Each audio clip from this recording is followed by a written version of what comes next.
My silverware drawer used to be an utter mess. And not that I didn't try, but all the silverware wouldn't fit into the size of the space that I had for it.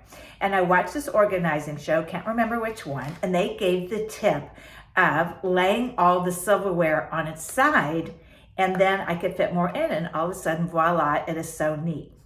So today's episode is all about clutter and organization, mainly about clutter. And you'll say, well, why is this so important? And what does this have to do with parenting?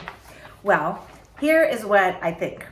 So one, we can't be on top of our game in any capacity, especially as a parent, if we can't find our keys because of the mess on the counter, and or we had to fill out this paperwork for our kids' basketball team, can't find the paperwork, just whatever it happens to be, and not being able to just find things because of all the mess. So one, we just can't be on top of our game trying to function well as a family. Two, I also believe that when we have a lot of clutter and we're disorganized as far as our closets, our drawers, just our space, that it also clutters our minds. I just feel like we can't think as clearly. And I had this wonderful client, it was probably a year or so ago, and she just kept telling me that she just felt so disorganized. However, with what she was telling me, she actually did sound organized, and that, the household was running smoothly. And then I realized and shared with her that I just felt like it was in her brain, like in her mind, there was so much going on that she felt disorganized. So how do you declutter that? What would work for you? Sometimes just simply keeping a list takes away the brain space that you are using to try to remember things. So think about not only organization as far as functioning well in your space or in your life, but think about what's going on in your mind and how can you declutter all the thoughts, all the things going on that may be preventing you from, being calm, feeling on top of things, even though you may be.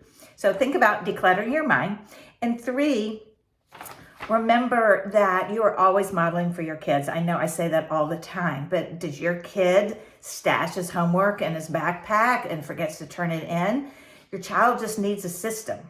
And not always, but sometimes we are not modeling what that system could look like, because if we're very disorganized, the likelihood is that your child may be as well, just because they haven't seen how to better do things. Now, sometimes they go the opposite because they can't stand the mess of their parents and will figure out ways to keep their life running smoothly. But oftentimes, if we're just not organized and things are just all a clutter, that's how they'll function as well too. So keep in mind all those things that you do, your child is learning from you. Example, the family calendar. I love a family calendar. It really helps keep the family organized by everybody seeing what's on the fridge, color code, and that way it helps you function better because everybody knows where they're supposed to be. At least there's a sheet there explaining where you're supposed to be.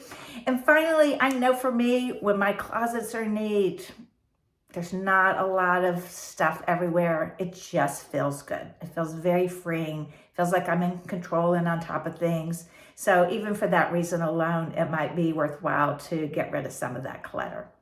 Don't know if you have any stories of your own. Would love to hear any other topics you have for me. Please let me know.